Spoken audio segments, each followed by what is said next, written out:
Olá pessoal, estamos iniciando mais um programa Espiritismo Sem Mistério, estamos estudando o Livro dos Espíritos e hoje daremos continuidade ao assunto do último programa, falando a respeito da separação da alma e do corpo. Eu sei que você deve ter muitas dúvidas a respeito, eu vou deixar algumas questões para você já ir pensando sobre isso, como por exemplo, no plano espiritual, logo que ocorre o desencarne, qual a sensação que a alma possui? Será que ela já se identifica no plano espiritual imediatamente, logo depois que ela desencarna? E será que ela também consegue ver os entes queridos? Existem pessoas, existem espíritos que vão auxiliá-la nesse transe ou logo em seguida? Então, vão pensando a respeito disso tudo. Nós estaremos neste programa comentando este assunto. Pegue suas anotações. Eu sou Solange Godoy junto com o André Luiz Ruiz. Siga conosco. Como vai, André? Olá, queridas irmãs, queridos irmãos. Olá, Solange. Essa alegria que nós temos em estar novamente aqui falando da doutrina espírita, ela se soma à alegria de toda Boa Nova, de toda a TV Mundo Maior, que reúne uma grande quantidade de pessoas devotadas a que você em casa também possa sentir as belezas que nós sentimos quando falamos de espiritismo. A Solange, inclusive, vai mandar o abraço para as pessoas que estão trabalhando aqui hoje. Nossos queridos Rogério Palma, Fernando Rocha, Thaís Cabenguelê e a nossa Bruna, que chegou agora aqui no estúdio, dando as boas-vindas para ela. Ainda tem o Silvio, tem a Ana, nossa querida Ana, o Adriano, isso, todos são eles todos que cuidam da gente. Com muito carinho fazem a gente estar aqui para que você tenha também o sinal da TV Mundo Maior e aprenda com a doutrina espírita aquilo que tão lindo ela tem para nos ensinar. Muito bem, André. Vamos dar continuidade ao Vamos nosso lá, encontro de slides, hoje, então, Solange? Falando sobre a separação da alma e do corpo nas perguntas 158 a 162. Então, vocês acompanhem com a gente. Podemos já para o primeiro slide, Vamos André? lá, o primeiro slide, Vamos que lá. é a referência... Ou digo o segundo, Não, perdão. esse é o primeiro slide que você está vendo na tela, com essa referência à separação da alma e do corpo. E isso nós lembramos na semana passada, não vai ter ninguém na Terra, ninguém que não vai fazer essa besteira. Todo mundo vai passar por isso. Você pode achar que vai demorar muito tempo, você pode achar que está muito novinho, mas você precisará passar por isso. E a bondade divina é tão grande que você treina todo dia. Todo dia você treina. Essa imagem que você vai ver de novo na tela, põe aí pra gente. Isso. Obrigado, Rogério. Essa imagem é uma separação que invoca o processo da morte. Mas esta separação acontece toda noite quando a gente vai dormir. A gente sai do corpo. Só que os laços não estão rompidos, eles ainda estão conectados.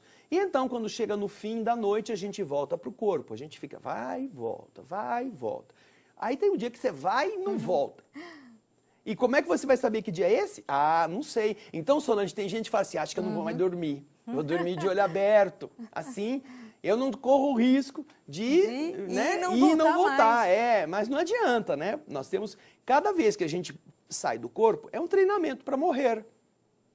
Você continua vivo, você encontra pessoas, não é isso que você fala quando está sonhando, quando você vai descansar, o corpo está lá cansado, ele fica deitado e você está ativo. Então, se você entende este mecanismo, poderá encarar a morte de uma outra forma. Aliás, André, os espíritos, pelo que estão dizendo, é mais fácil desencarnar, é mais fácil morrer do que renascer. Dá menos trabalho para eles, parece que é mais simples. Dá menos... Os laços são desatados e você vai embora, como um balãozinho que deixa as amarras, né? Isso que deixa aí. O peso. Vamos, então, agora Slide para o segundo slide.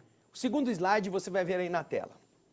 O exemplo da lagarta que primeiro rasteja sobre a terra, depois se encerra em sua crisálida sob uma morte aparente, para renascer numa existência brilhante, pode nos dar uma ideia da vida terrestre depois do túmulo e, finalmente, de nossa nova existência? Bem, para elucidar o raciocínio e para deixar o leitor um pouco mais compenetrado a respeito, Kardec usa esse exemplo. A lagarta rasteja sobre a terra, come folhinha, aí chega um momento que ela dá uma descansada, né? Aí ela faz uma casinha e fica lá dentro. Parece que ela morreu. Só que depois de um tempo ali, ela se transforma e sai voando. Então Kardec usa essa imagem para dizer, isso pode nos dar uma ideia da vida terrestre depois do túmulo e finalmente de nossa nova existência? Vamos ver o que os espíritos responderam no slide seguinte? Uma ideia restrita. A imagem é boa, mas é necessário não tomá-la ao pé da letra, como sempre o fazem. Então, é uma ideia limitada, mas ela pode ser utilizada sim para esse critério.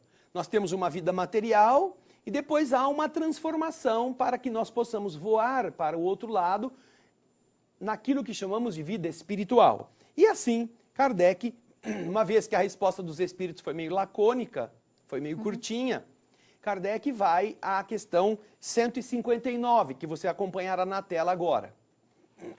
Que sensação experimenta a alma no momento em que se reconhece no mundo dos espíritos? Bem, já que nós vamos estar do outro lado, com a nossa individualidade, nós já aprendemos isso nos programas anteriores, nós não perderemos a individualidade, a consciência de quem nós somos. Nós continuaremos a tê-la. Com base nesse princípio, Kardec pergunta aos espíritos, ora, se nós vamos estar do lado de lá, qual é a sensação que nós observamos no momento em que a pessoa se reconhece no mundo dos espíritos? Você já está no mundo dos espíritos. Que sensação é essa? Como você poderá encarar este fato? Na verdade, o que Kardec está dizendo aqui são daqueles espíritos que têm um pouco de lucidez já do outro lado. Ainda não estamos tratando dos espíritos que não aceitaram sequer o processo da morte. Por isso que ele diz, no momento em que a alma se reconhece no mundo dos espíritos, que sensação ela apresenta? Solange vai ler para nós a resposta. Vamos lá. Depende. Depende. Primeira coisa, depende. Não é igual para todo mundo. Então é isso importante você guardar na sua mente. As respostas dos espíritos, elas não são 100% abrangentes para todos os tipos de espíritos. Depende. E eles deixam claro isso em diversas passagens. Depende do estado mental, depende da evolução, depende do apego ao mundo físico, depende. Vamos ver do que depende na sequência, vamos lá. Se fizeste o mal com o desejo de fazê-lo, no primeiro momento, terás vergonha de tê-lo feito. Ai, olha aqui para mim. Puxa vida, agora eu morri. Morri. E aí, ainda bem que eu morri, eu tinha uma dívida que ia vencer, agora não preciso pagar. Ai, eu dei o golpe e o dinheiro que ele estava me cobrando agora, ele vai ter que cobrar do defunto. Será que é isso? Aí você fala, nossa, eu enganei uma pessoa. Porque, veja só, se você fez o mal com o desejo de fazer, agora você está consciente disto. E a pessoa que você prejudicou é sua vítima. Veja que interessante. Então não adianta ter morrido e simplesmente, agora eu não tenho mais cobrador na minha porta, eu não tenho mais oficial de justiça querendo tomar meus bens, eu tenho que me esconder. Não, agora você está diante de quem você é por aquilo que você fez. E isto é envergonhante. Por isso que ele diz, olha, se você fez o mal com o desejo de fazer o mal, o primeiro momento você terá vergonha de ter feito isso. Terá vergonha. Agora, para outro tipo de vida, a resposta é diferente. Para o justo é bem diferente. Ele se sente como que aliviado de um grande peso, pois não teme nenhum olhar perquiridor. Ou seja, se a pessoa não tem do que se arrepender, se ela não tem do que se queixar, nem do que se penitenciar, o justo, puxa, ele vai para esse lado limpo, mentalmente, assim, sem máculas. Não que ele já seja um espírito puro, não que ele não tenha tido equívocos, mas ele não quis praticar esses equívocos. Não é que ele gerou os equívocos por vontade. Ele já está numa situação que permite a ele não precisar achar que ele deveria ter feito uma coisa para consertar o erro e ele não fez de propósito. Por isso, pense numa coisa. Se você sabe que errou com uma pessoa, já está consciente disto, esta consciência é o que basta para você estar envergonhado do outro lado. E se você ainda está vivo, se está no corpo físico com a carne funcionando, para que você se torne um justo, como Kardec vê nessa resposta, você precisa procurar a pessoa e se desculpar. Enquanto você está aqui, Tentar remediar, você né? tenta fazer com que aquele mal que você produziu, você se desculpe, ou você devolva. Olha, eu fiquei com o seu livro, desculpa, eu achava que você não ia precisar dele, mas não é justo, eu estou te devolvendo. Ah, você teve uma atitude nobre, que é a atitude que se espera de um filho de Deus, não é mesmo? Então, enquanto você está aqui na terra, procure limpar as coisas, limpar a sua área dos entulhos mentais e emocionais que você acumulou. Mesmo que você agora tenha mais dificuldade de encontrar a pessoa, tenha mais dificuldade de reparar o que você fez materialmente para ela. Porque você, quando desencarnar, esta culpa que você sabe do que você fez, mesmo que ninguém saiba, essa culpa vai estar com você. É uma sensação muito envergonhante. Quem nos fala sobre isto, e é muito bonita a história dele, é o espírito André Luiz no livro Nosso Lar. O capítulo 40 do livro Nosso Lar conta a visita que André Luiz faz a umas enfermarias na cidade Nosso Lar. Ele já está trabalhando. Quando ele vê deitada numa cama uma jovem, uma senhora, uma moça, ele não sabe dizer a idade, que está cega, está lá, recolhida pelos espíritos naquele ambiente. Ela está cega, é a Elisa. E ele reconhece. Elisa foi a moça que foi empregada na sua casa, quando ele era jovem, adolescente, saindo da adolescência para a idade adulta, com a qual ele se envolveu sexualmente, como filho do patrão. Ele teve relação com ela também facilitou as coisas, porque ela queria estar mais perto de gente importante, até que a família, percebendo que ela estava em contatos inadequados, a demite. Quando a demite, ela se sente injustiçada, ela então não quer ficar na situação de pobreza, porque ela era uma moça pobre, e aí ela vai fazer o quê? Ela se prostitui, ela entra nos circuitos da venda do corpo para conseguir dinheiro, para ter luxo, para ter prazer, e ela contrai a sífilis. A sífilis leva ela à cegueira e à morte posterior, e ela do outro lado acorda desse jeito. Agora ela está ali, naquela condição de uma enjeitada. E ela começa a contar toda essa história para ele. Ele mesmo, que era o cara que tinha transado com ela, que tinha se valido da sua condição de filho do patrão para se aproveitar de uma pobre, de uma moça necessitada, porque ia ser fácil para ele. Agora, ele está envergonhado de ver as condições dela.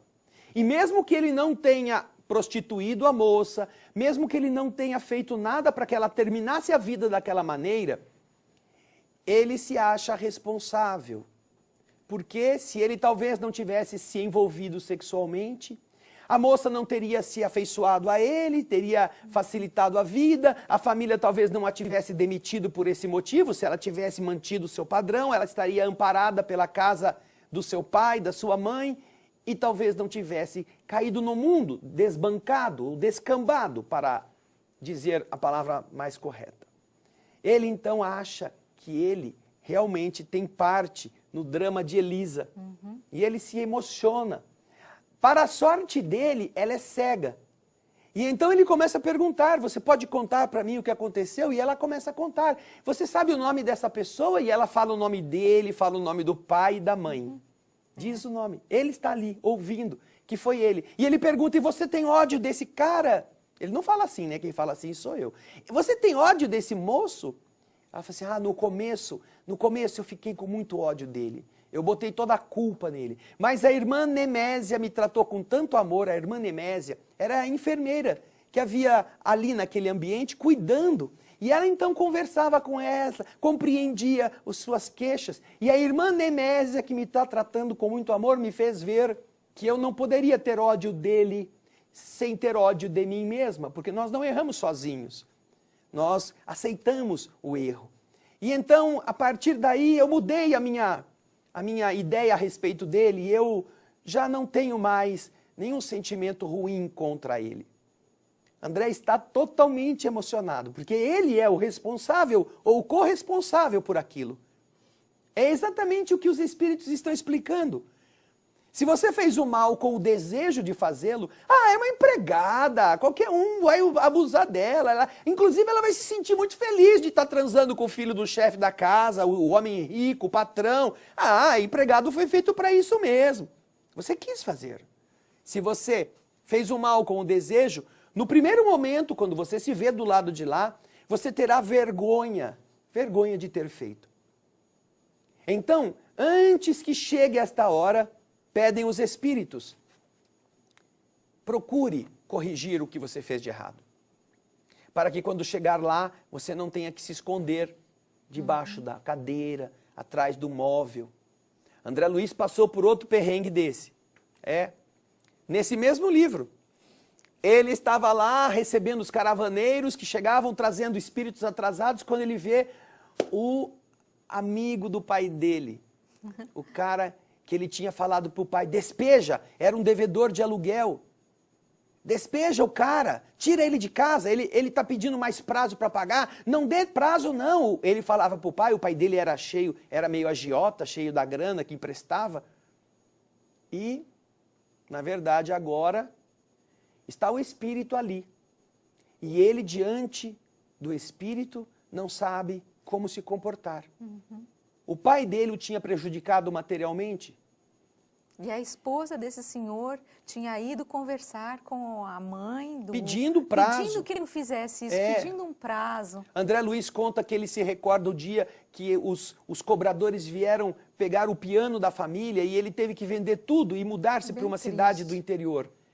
Porque ele não tinha como pagar a dívida. Tinha ficado doente, os filhos estavam precisando, passando necessidade. E ele, quando estava na terra, André Luiz fala, não deixa pai, não deixa. Todo mundo na hora de pegar dinheiro emprestado está sempre feliz e na hora de pagar está sempre doente.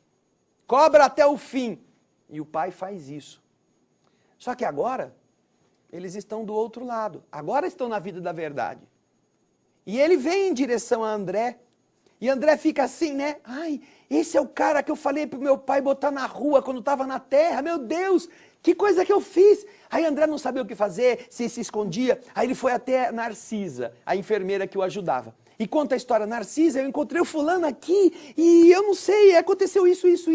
E a Narcisa pergunta, e o que você fez?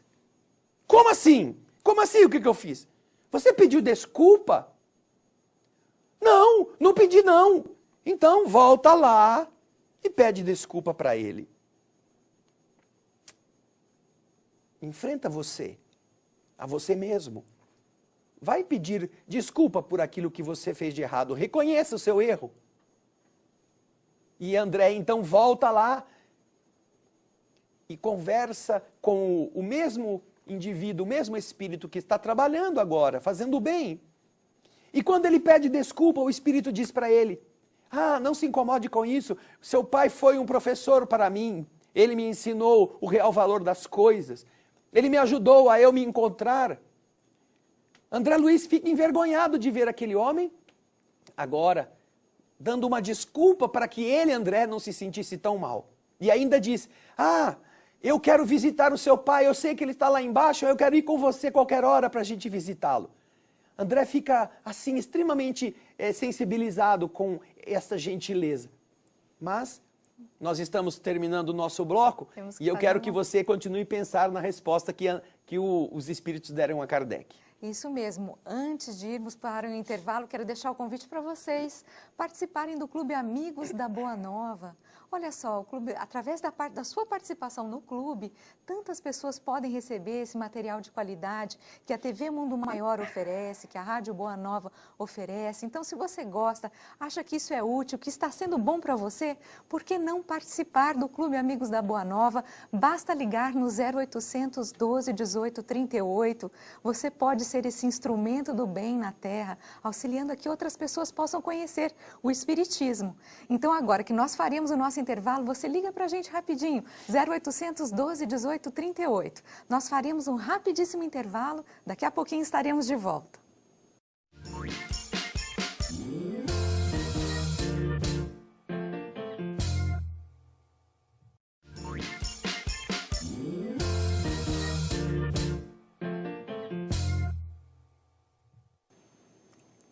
Olá, estamos de volta com o programa Espiritismo Sem Mistério. Estamos falando a respeito da separação da alma e do corpo. Você viu no bloco anterior como é importante nós termos consciência daquilo que fizemos e se nós ainda podemos remediar, melhor ainda, porque do lado de lá nós vamos sentir muito todas essas consequências das nossas atitudes. E agora nós vamos dar continuidade então ao nosso slide. André, gostaria de comentar alguma coisa? Posso seguir no slide? Então vamos lá para o slide 160. Slide sexto, pergunta o slide 160. da pergunta 160. O espírito reencontra imediatamente aqueles que conheceu sobre a Terra e que morreram antes dele? Bem, Kardec já ouviu que os espíritos, quando estão do lado de lá, se fizeram bobagem, vão encontrar com os caras da bobagem. É o caso do Silveira, que eu citei aqui no final do bloco, né? Capítulo 35 do livro Nosso Lar. É o caso de Elisa, que eu também citei no capítulo 40. André Luiz está encontrando-se com seus próprios podres. E como ele tem a consciência culpada, você viu que ele não esqueceu. Ele conhece aquele cara, Aí vai procurar aquele cara e não devia ter lembrado. Mas não tem jeito. Então, se Kardec vê que os espíritos dizem que aqueles que estão do lado de lá carregam consigo as coisas ruins e se lembram, e os que estão justos também estão felizes, não tem medo de encontrar ninguém. Podem estar encontrando Deus e o mundo, e aí não tem ninguém que ele tenha feito mal por querer. Kardec pergunta, então quer dizer, a gente vai encontrar aqueles que a gente conheceu sobre a Terra e que morreram antes das pessoas que agora estão chegando na vida espiritual? Não está falando de pai, mãe, tio, esposa, marido. Bom, esposa e marido muita gente nem quer encontrar mesmo, né? Mas não está falando das pessoas que você conheceu, amigos, parentes. Será que a gente já encontra imediatamente com eles? Vamos ver a resposta dos espíritos a essa questão. Vamos lá. Sim, segundo a afeição que lhes tinha e a que tinham por ele. Frequentemente eles o veem receber em sua volta ao mundo dos espíritos e ajudam a libertá-lo das faixas da matéria. Reencontra também a muitos que havia perdido de vista em sua estadia sobre a terra. Vê aqueles que estão na erraticidade, aqueles que estão encarnados e os vai visitar. Bem, é interessante isso, porque é uma resposta que envolve muitas circunstâncias, não é? Primeiro, segundo a afeição que os espíritos tinham por ele, eles vêm encontrá-lo. Em alguns casos, eles vêm recebê-lo na sua volta. Mas quem será que vem receber? Ah, mamãe, vovô, titio?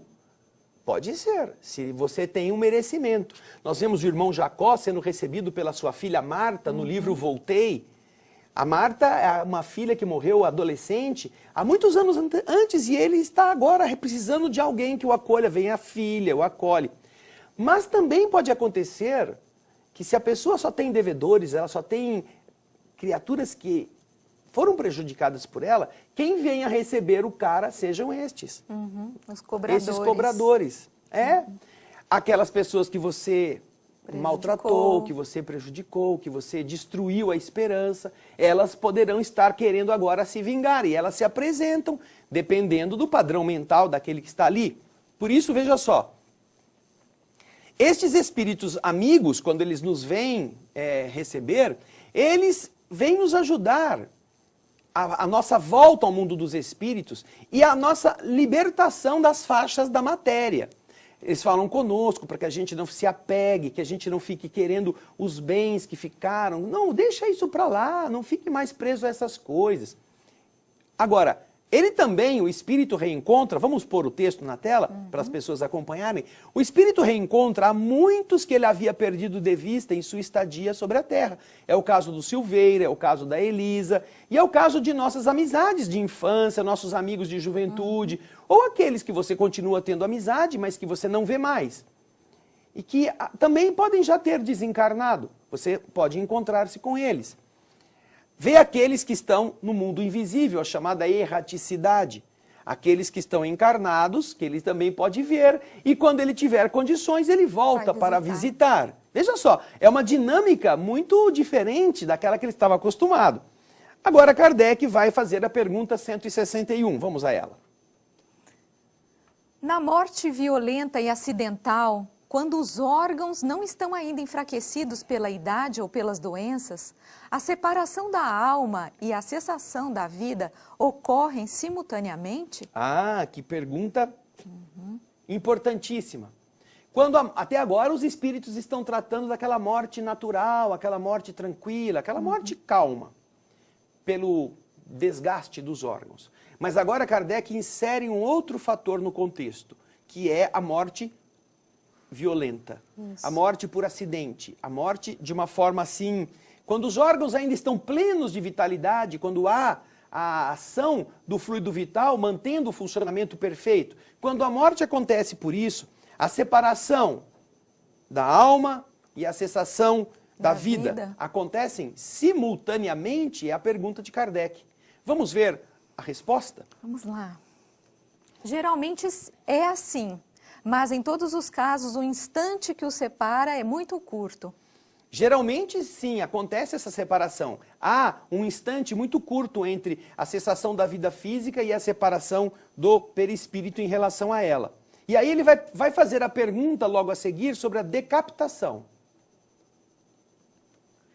Após a decapitação, por exemplo, o homem conserva por alguns instantes a consciência dele mesmo? Esta é uma questão interessante, que está unida à anterior. Mas antes de nós vermos a resposta, eu trouxe para vocês 2 livros. Este aqui, que é Obreiros da Vida Eterna. Eu não sei se está dando para ver bem aí. Essa capa é antiga, esse livro é meu há muito tempo. Hoje já tem umas capas mais bonitas, mais modernas.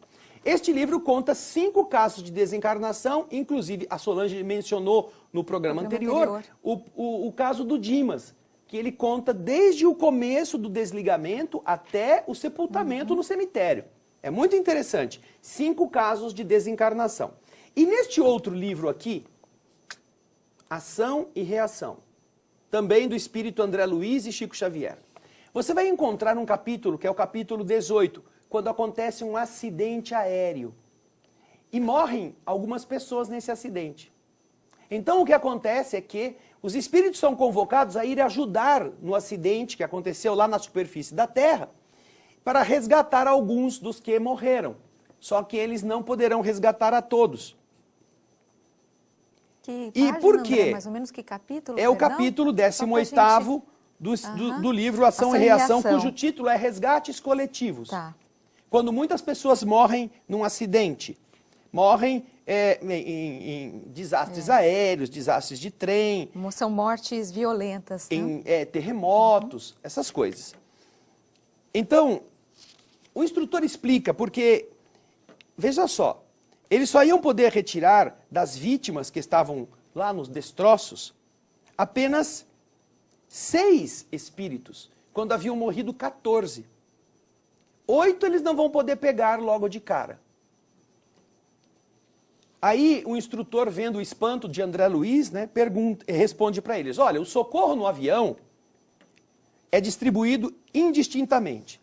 Porém, nós não podemos esquecer que se o desastre é o mesmo para todos os que tombaram, a morte é diferente para cada um. O desastre pode acontecer para todos, mas a morte não é igual para todos. No momento serão retirados da carne somente aqueles cuja vida interior lhes permite uma imediata liberação.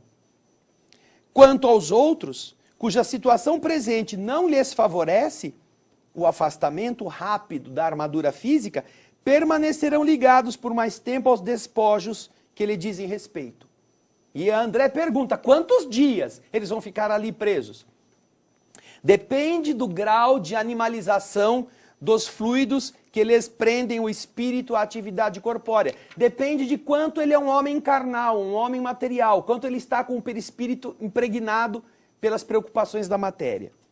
Alguns serão detidos por algumas horas, outros talvez por longos dias, quem sabe. Corpo inerte, veja só que interessante a explicação de Druso. Corpo inerte nem sempre significa libertação da alma. O gênero de vida que alimentamos no estágio físico dita as verdadeiras condições da nossa morte. Quanto mais chafurdamos o ser nas correntes de baixas ilusões, mais tempo gastamos para esgotar as energias vitais que nos prenderam à matéria pesada e primitiva de que nos constitui o corpo físico, demorando-nos nas criações mentais inferiores a que nos ajustamos, nelas encontrando combustível para aumentados enganos na sombra do campo carnal propriamente dito. E quanto mais nos submetamos às disciplinas do espírito, que nos aconselham equilíbrio e sublimação, mais amplas as facilidades conquistaremos para a exoneração da carne em qualquer emergência que não possamos fugir por causa de nossas dívidas do passado. Assim, é a frase que ele termina, assim é que a morte física não é o mesmo que emancipação do espírito.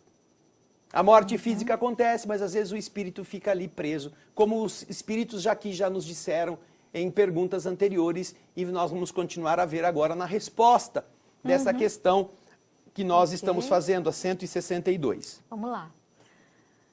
Frequentemente ele a conserva por alguns minutos até que a vida orgânica esteja completamente extinta.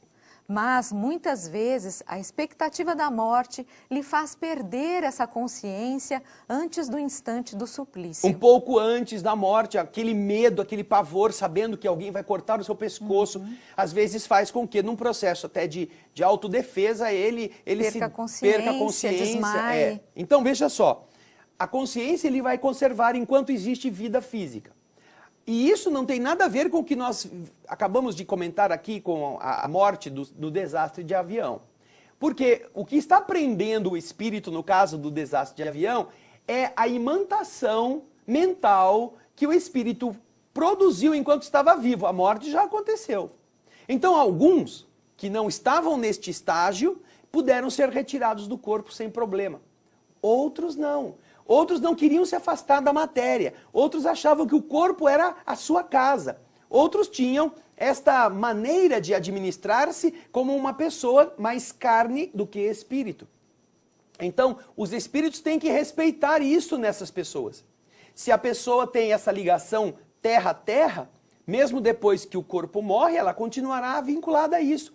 E arrancá-la à força disso é uma violência que os espíritos não podem praticar. É preciso que a pessoa queira sair daquilo. Agora, quando a pessoa já vive de uma forma que ela não se identifica mais com essas realidades densas, os espíritos já estão facilmente resgatando e levando para a recomposição de seu estado geral, em algum tipo de enfermaria ou algum tipo de instituição espiritual. Então, o que acontece com o decapitado aqui, olha, ele conserva por alguns minutos essa sensibilidade até que a vida orgânica esteja completamente extinta.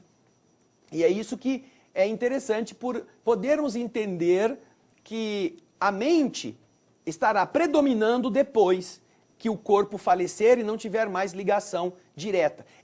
Se a mente estiver presa, mesmo com o corpo morto, o indivíduo continua se sentindo vivo. Agora nós temos um comentário, Solange. Kardec faz um comentário. Vamos lá. Trata-se aqui da consciência que o supliciado pode ter de si mesmo, como homem e por intermédio dos órgãos, e não como espírito. Ele está citando aqui, e é isso que nós estávamos realçando, que esta consciência que se referiu à resposta dos espíritos, não é a dele como espírito, é a dele como homem. A consciência que ele pode ter dele como corpo. Através dos órgãos, né? Por intermédio dos órgãos. Esta consciência perdurará enquanto houver aquela vitalização e o corpo não estiver se desfazendo, já sem pulsação, sem energia biológica. Então, por alguns minutos, algum tempo, enquanto o corpo está vitalizado, o homem continua sentindo o corpo, como se ele estivesse vivo. Olha, tem um livro, Estante da Vida, do espírito Humberto de Campos, através de Chico Xavier, tem o capítulo 1º em que ele fala sobre uma entrevista que Humberto faz com Marilyn Monroe. Mas o capítulo 2º é um depoimento, Solange, de uma pessoa que tirou a própria vida por meio de veneno. Era uma jovem que matou-se porque tinha ciúme do marido. E então, eles fazem 11 perguntas e essa moça responde. E aí você vai entender o que significa isso aqui. Como ela morreu de uma forma diferente da natural, tomando veneno, ela tinha muita energia vital, o seu corpo ainda estava muito vitalizado. E ela diz que ela sentiu toda a autópsia que foi feita no seu corpo. O corpo não tinha mais vida, mas ela sentia abrirem o seu ventre, retirarem as suas tripas, a ducha gelada que jogaram para lavar os órgãos. Ela sentiu tudo isso. Como se ela estivesse sendo operada sem anestesia. Você imagina uma coisa dessa? Para o espírito? É por isso que Kardec coloca aqui esta ressalva. Nós estamos aqui tratando da consciência, nessa questão 162, em relação ao condenado, ao supliciado. Aquela que ele pode ter dele mesmo como homem e por intermédio dos órgãos, e não como espírito. Aí a Solange vai continuar a leitura. André, só um instantinho, só para ficar claro, esse livro que o André comentou é O Estante da Vida. Isso. Você lembra o capítulo? É o capítulo 2º. Só para a turma... Capítulo 2, Estante da Vida, Humberto de Campos e Chico Xavier. Vamos em frente, então, na nossa leitura, na resposta, no comentário de Kardec. Se não perdeu esta consciência antes do suplício, pode conservá-la por alguns instantes, que são de breve duração e que cessa necessariamente com a vida orgânica do cérebro. Mas continua no próximo slide. O que não quer dizer que o perispírito esteja inteiramente desligado do corpo. Ao contrário, em todos os casos de morte violenta, quando ela não resulta da extinção gradual das forças vitais, os laços que prendem o corpo ao perispírito são mais tenazes e o desligamento completo é mais lento. Exatamente o que foi dito pelo espírito Druso, naquele capítulo 18 do livro Ação e Reação.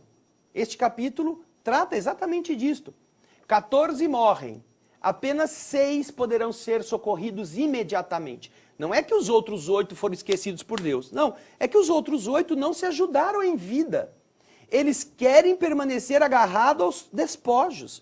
Porque a vida que eles levaram, veja só, ainda os mantém muito tonificados, muito vitalizados e muito cheios de apegos materiais. É essa noção que quando a morte é violenta, e ela não termina, ela não é o resultado de uma doença prolongada, da velhice. O que acontece é que os laços que prendem o perispírito ao corpo são mais tenazes. E o desligamento completo é mais lento. Agora, para facilitar esse desligamento, a vida elevada, o desmaterializar-se das preocupações, dos apegos, dos sentimentos, isso ajuda o espírito, mesmo na morte violenta. É mais fácil para que a entidade amiga que nos está amparando consiga nos afastar, mesmo que ainda haja uma tonicidade, uma vitalidade nos restos mortais. Mas para as pessoas que são apegadas à matéria, não tem jeito. Ela vai continuar presa. Precisa haver um desgaste deste fluido vital. Às vezes, a pessoa vai ficar ali presa, em alguns casos de suicídio, pelo tempo que restava de fluido vital naquele corpo. Você imaginar que se uma pessoa tinha que viver 80, se mata com 60, ela ainda tem 20 anos de fluido vital que ela poderia usar e ela vai ficar 20 anos ainda nesta condição? Assim, né? Em média. Poxa vida, hein? É dureza. 20 anos ali, sentindo o que o corpo sentiu, vivendo as experiências materiais apegados ao ambiente. Então, você vê que o que os espíritos nos estão explicando e que o André Luiz depois veio, como que colocar em exemplos, não é? Nos mostrar o resultado das nossas condutas, é uma coisa preciosíssima para que nós saibamos como agir em vida. Eu costumo dizer sempre, Solange, que depois que a gente aprende essas leis espirituais, antes de aprender isso, a gente tinha medo de morrer. Mas depois que a gente aprende isso, a gente tem medo de viver. Medo de viver e não fazer o que era necessário. Medo de viver e não se desapegar. Medo de viver como uma minhoca mergulhada na terra. Comendo terra. Né? E aí, quando chega a hora da morte, poxa, para aquele que aprendeu a viver, a morte é um alívio. Para aquele que soube viver de forma elevada, com bons sentimentos e pensamentos, que a consciência está limpa, puxa, a morte é abrir a gaiola para o passarinho ir embora. Mas, para quem viveu como minhoca, comendo terra e achando que era isto viver, quando chega ao outro lado, ele não sabe o que ele faz, ele não sabe para onde ele vai, mas ele carrega as lembranças do que ele fez de bom e o que ele fez de mal. Isso aí. Com isto, essa questão termina a parte da separação da alma e do corpo, mas não acaba este assunto. No próximo programa, nós vamos ver uma coisa que é interessantíssima, que se chama perturbação espiritual. Quando a gente perde o corpo físico, dizem os espíritos, nós passamos por um estágio do outro lado de perturbação. Perturbação. Como é essa perturbação? O que significa? Quanto tempo leva? Então, você que está acompanhando a gente, esteja conosco no próximo programa. Vai lendo o Livro dos Espíritos na sequência, vai pensando sobre estas questões e você poderá participar do nosso programa como não apenas um ouvinte, mas como alguém que já pode, muito bem, já pode fazer um juízo a respeito. Passa obreiros para mim. Lembrando a vocês que, se vocês quiserem estudar, olha, este livro já foi comentado capítulo a capítulo no programa O Espírito da Letra. Então você pode acompanhar todos os casos de desencarnação, o programa O Espírito da Letra na TV Mundo Maior. Ele vale também a pena, está disponível na TV Alvorada Espírita ou no YouTube O Espírito da Letra. Nós temos um canal no YouTube com estes 6 livros que estamos fazendo. Estamos fazendo libertação. Vai lá que tem o libertação também. Boa parte já está feita. É isso aí. Nós agradecemos a sua participação, que essa semana seja de muita paz. E até a próxima edição do Espiritismo Sem Mistério. Sem mistério. Até lá. E sem dúvida. Um grande abraço.